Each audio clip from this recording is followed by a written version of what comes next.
Foreign Minister, it's such a great pleasure to have you, such a great honor to have you here this afternoon. Thank you so much for this wonderful opportunity.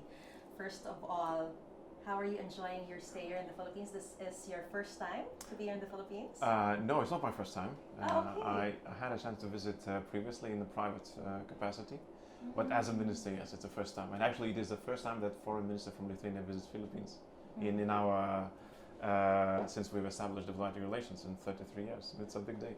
And how are you enjoying your stay here so far? I understand you came here, you arrived here very late last night, but how was it so far? We already had a very, very good meeting with Secretary Manalo. Really very fruitful. We managed to cover a broad range of topics and set the path for future cooperation. So I think it's already proven extremely useful, and it's just the beginning. So we'll have one couple of meetings today and then full day tomorrow. Can you just enlighten us on some of the cooperations that you've had with Secretary of Foreign Affairs Manalo? Well, one of the things that we are interested in is enhancing our trade relations. We brought with I brought with myself our business delegation, a couple of companies that are able already to introduce themselves and then talk about very specific details and deals that they could be making here while on the trip, but also paving path for closer cooperation in the trade area for the future. I'm saying that our country has underwent a really fast transition from the what we call the Soviet country. We've been under occupation for decades, and then we've entered immediately a free world, free society with its requirements. So we had to shift and to switch quite rapidly. I think we've been quite successful in this, and there are things that we can offer to those undergoing also transformations of their own. I understand you also have meetings with the Department of National Defense, Department Yes, exactly. of Energy. Will you be having different cooperations with all those departments? Yeah. Sectors? Yeah, indeed. So apart from economy and trade, which is I would say regular during these sort of trips, there is also a big part of conversation that we're having around geopolitics. We feel that there's a lot of commonality in understanding where we are and why, what issues do we face. So in Lithuania we tend to tell that we are on we call ourselves a frontline country, especially now when there's an unprecedented war in the European continent, an attack against Ukraine. And Vilnius, my country's capital, is the closest capital in Europe to war. So there is a very deep and acute understanding what is happening in Ukraine. The need to support the people fighting for their territorial integrity, sovereignty, freedom, and this understanding translates into understanding how other regions and countries might feel in similar situations. And at least from our perspective, we see the Philippines also as a country that is, in some sense, a frontline country, not of an active conflict, but of possible geopolitical tensions, where a country from a neighborhood, a very assertive country, wants to challenge the rules and norms, sovereignties of our other countries. And in this regard, we believe that the cooperation is crucially needed. But before we expound on those geopolitical dynamics, let me just go back to the economic cooperation. How does Lithuania assess the economic cooperation or the potential for economic cooperation with the Philippines, particularly on technology, on agriculture, and renewable energy? Well, I believe that there's a lot of potential, and this is probably the word that I would be using today, because we're definitely taking the first steps. I would probably think that geographic distance and belief from our side that being far away means that you cannot approach, you cannot trade, is starting to change. And our companies are really willing to explore the opportunities of a vibrant and growing market that Philippines can offer. So energy is one of the things that you've mentioned, and definitely as many countries globally are figuring out the dependencies and the need to be and become energy independent, or at least diversified. So we went through this journey in Lithuania. We are importer of LNG, and most of our industry, is in need of liquefied natural gas. But we're able to share experiences of how we did it, how we diversified, how we managed to support our industry, and now our knowledge is required by a lot of other countries. This is one of the things that we offer to the Philippines as well.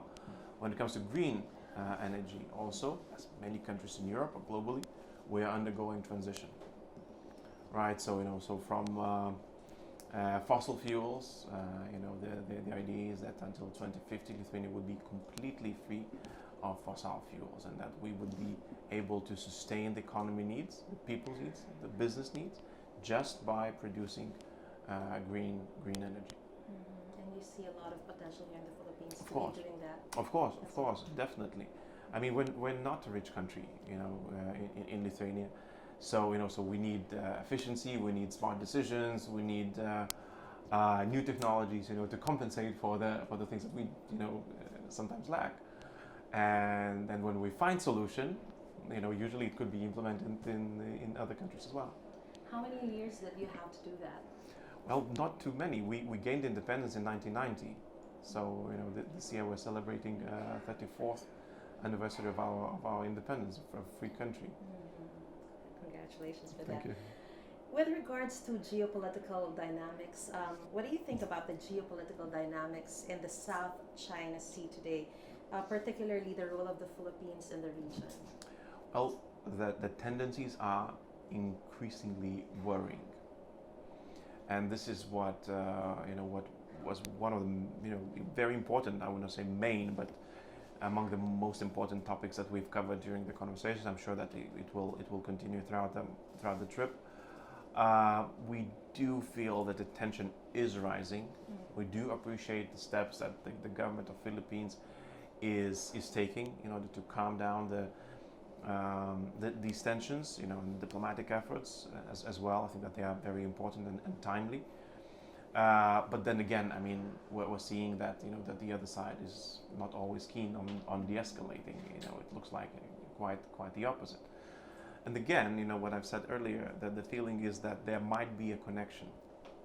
There might be a connection between the conflicts in Europe, with with the stance of a country like China in Indo-Pacific, meaning that the hope could be that Western countries are preoccupied with Ukraine. They might be preoccupied now with the Middle East, right? There's so much happening, and this might be an opportune moment to to push on and achieve the goals, the geopolitical goals that they set out to.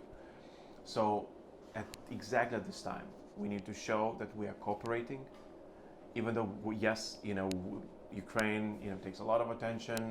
Israel and Gaza takes a lot of attention, but we're able to see the global issues as one.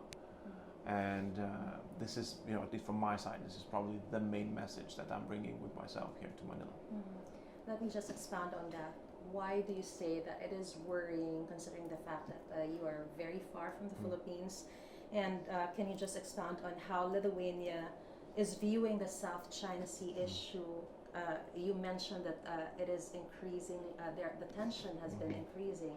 And why worrying? Why worrisome for you?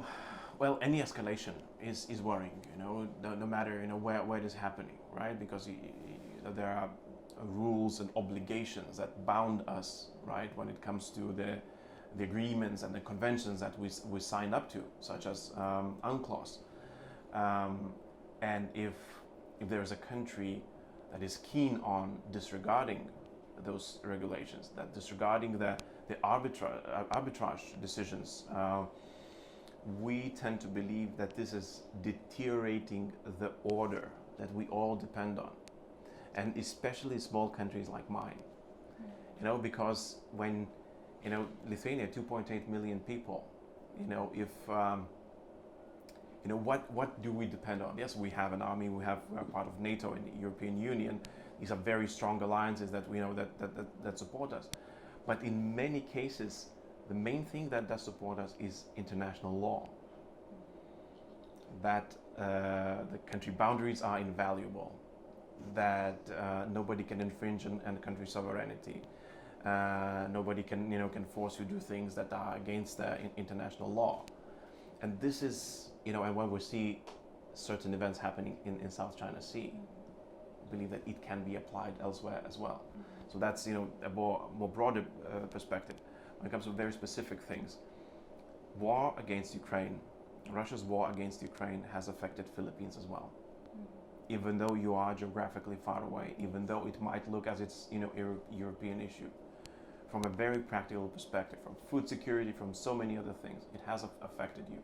From your national security point of view as well.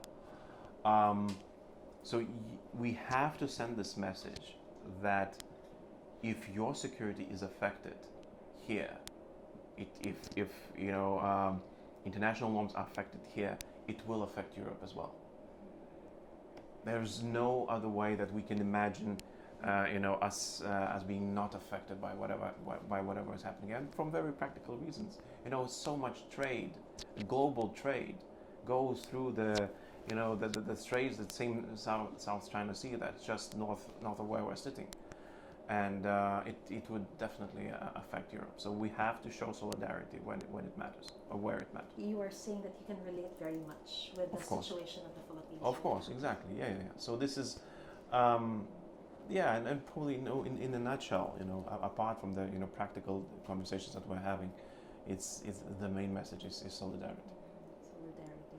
What is your view on China's growing global influence, and what measures is Lithuania taking to protect its own interests in this evolving geopolitical landscape?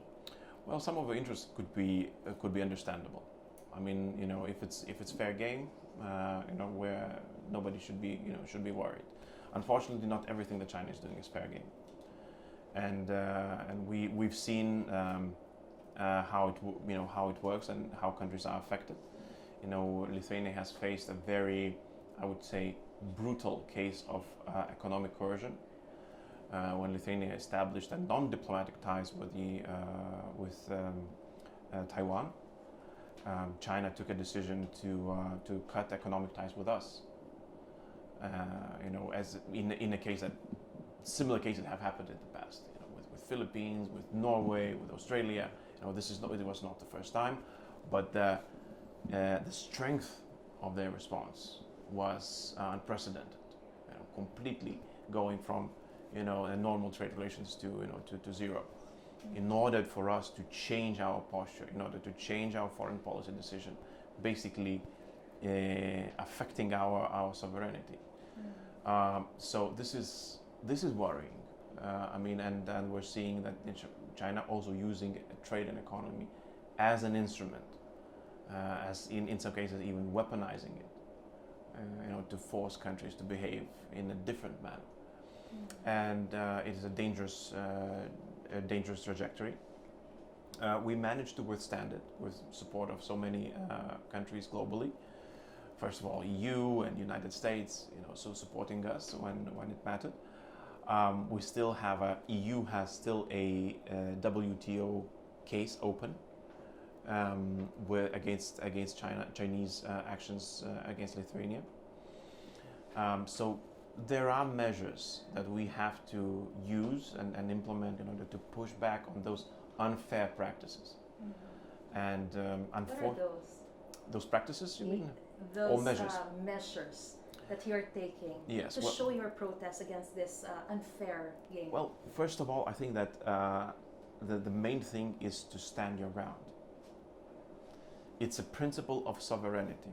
If you're not going against international law, if you're not going against international agreements, if a country just draws red lines around you, unilaterally and moves those lines, we cannot give in to that, because once you start giving in to that, you create a precedent that is built not on international law and laws and norms and regulations, but based on power. Those who have power then will be able to assign rules to you if you give in. This was the main principle that we wanted to push back on. This is our sovereign decision. We're not infringing on anything. We will stand our ground. and we stood our ground. Secondly, create coalitions. Now there are countries, a lot of countries that face the same things, that probably are worried that they will face the same things. And if we stick together, we can manage the pressures so much better. A third, out of this is, to stick to international organizations and use the instruments that international organizations can offer. In our case, that was European Union and World Trade Organization. Mm-hmm. There are established mechanisms. Not always, they do not seem efficient. In some cases, they seem lengthy. But then again, this is the instrument that that free world has, and these are the instruments that we need to use. Do you think there is a stronger way of showing protests, considering that this has been done by our country? We've been standing our ground, and a lot of other countries have been supporting us. But we've been doing this diplomatically, and we just continue to show our protest verbally. Yeah. But it doesn't change anything, and the tensions have been increasing as we see it. Well, I think that it does change things. Honestly, I think that it does change things. There are more countries coming out and speaking louder. This is very important, because usually the adversary wants us to be silent. The pressure is so hard that you just deal with it. You try to find solutions, but you don't speak about it. And that is changing. Countries are stepping up. They're saying that what they experience, talking about this, and they're looking for solutions how to fight it. The silence is deadly. As in so many other cases. And this is what Lithuania chose also, to speak out. If we believe that it's unfair, we speak out. And it's already creating a pushback. I'm not saying that there won't be attempts in the future. Unfortunately, this is not the case. I don't think that Lithuania's case was the last one. I think that this instrument is going to be refined and used against others. But we have to learn from each other's experiences, from each other's answers, what we did. Maybe some things can work for Lithuania and not work for other country. But then again, in combination, in coordination, we can find a solution that is more universal and could create a real deterrent, so that it's tried less against other countries. But this doesn't include as far as protesting or boycotting their products and services. Meaning that we, kind of Yes, reciprocate in the same manner. Well, I think that it's also a battle of prestige, right? And I think that in many cases, whenever aggressive action is used against a much smaller country such as mine, a lot of prestige is lost. When you're, everybody knows that you're strong, right? But it's a matter of how much force do you use against a country. And then a country like mine, then we get a lot of sympathy, right? It's not fair when something like that is happening to you. And so, for example, our trade relations in Indo-Pacific has increased very, in volume, very much, because other countries, such as small details, but Lithuanian beer. It's a very good product that we're trying to export. Did you bring one? I'm sure that we have. I'm sure You should try it. Yeah, I'm sure that we have. And so people were looking, when we were under attack, and one of the things that we did export to China was beer, and China stopped buying it. Okay. So so countries in the region are looking for Lithuanian beer. And suddenly our businesses started receiving requests, so why can't we find Lithuanian beer? We heard it's good. So it's not always, it might be difficult to calculate these responses. But, in free societies, usually there are different elements that have potentially quite far-reaching effects. And yeah. We understand. Yeah. Lithuania is in the heart of Europe, but you do have an Indo-Pacific strategy. Why do you need to have one, and can you expound or elaborate on this Indo-Pacific strategy that you have? Well, first of all, it's a funny thing that we wanted to prove that even a small country like mine can have a specific approach, a specific message to countries in ASEAN and even a broader region in Indo-Pacific. So we sat down with the best experts that we have in Lithuania, really worked it out. What is our interest and what can we offer to the region when it comes to what we began with our conversation, trade and exports, and what do we need?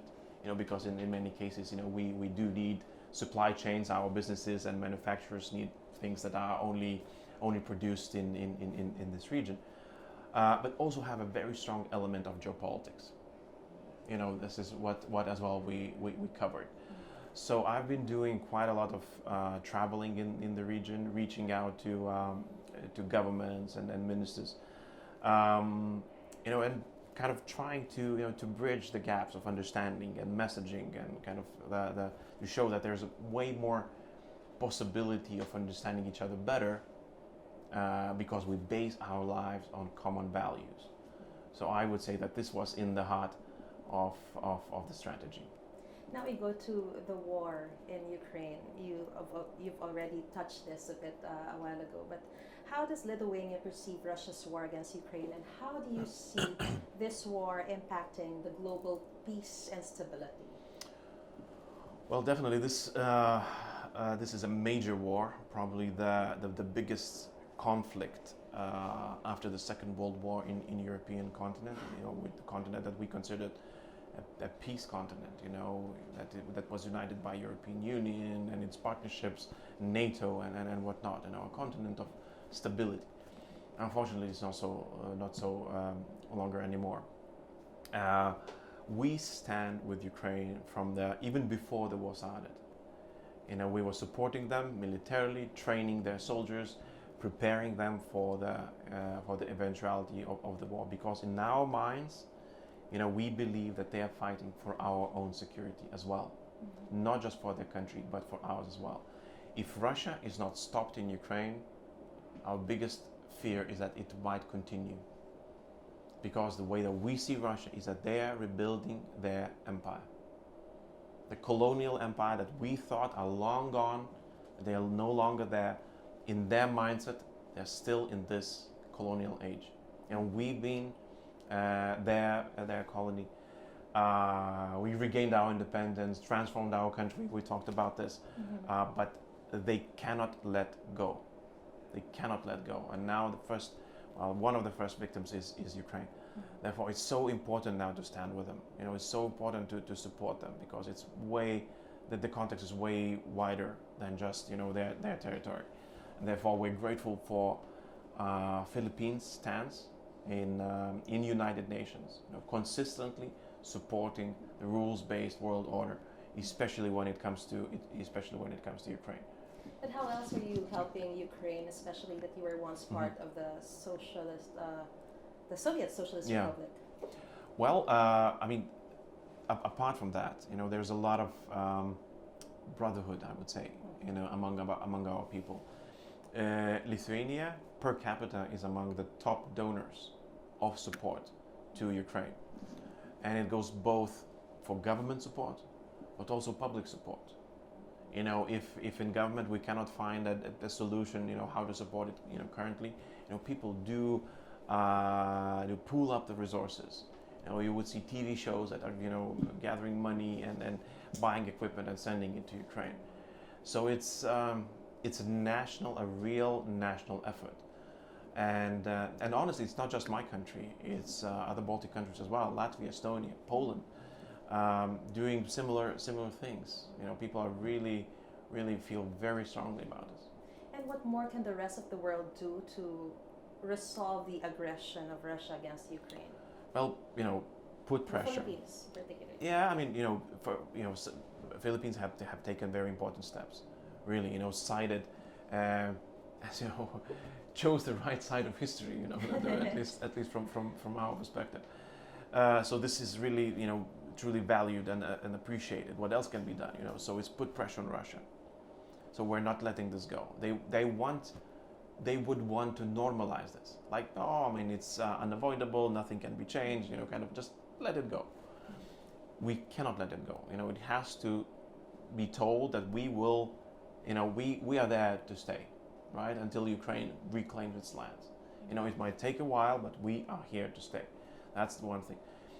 Find ways to support. Diplomatic, political is important, but also materially. It could be humanitarian aid, it could be military aid. So there are restrictions to what countries can do, but finding creative ways to support is extremely valuable, and it would take any single piece of support that can reach Ukraine goes a very long way. I can see it now, but also in your previous interviews, you sounded increasingly concerned about the Ukrainian front.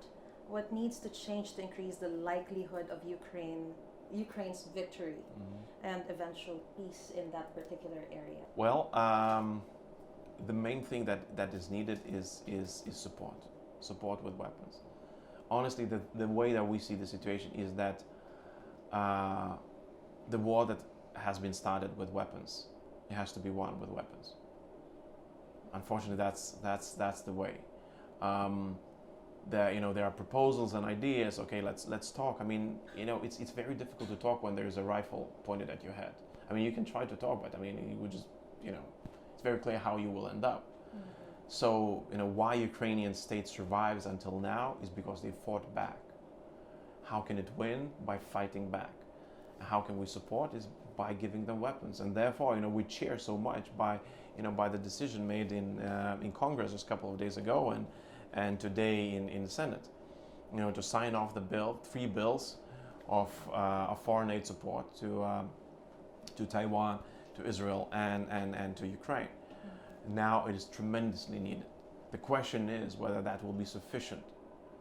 And the only thing is that the world is watching, and different calculations are being made, from the events.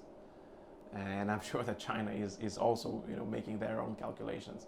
How much U.S. is willing to support its partners. They're keeping a very keen track of every single dollar, of every single piece of equipment that's being sent to Ukraine, and calculating that, and imagining the conflict that they will be part in, how much the support of the West would give to their partners as well.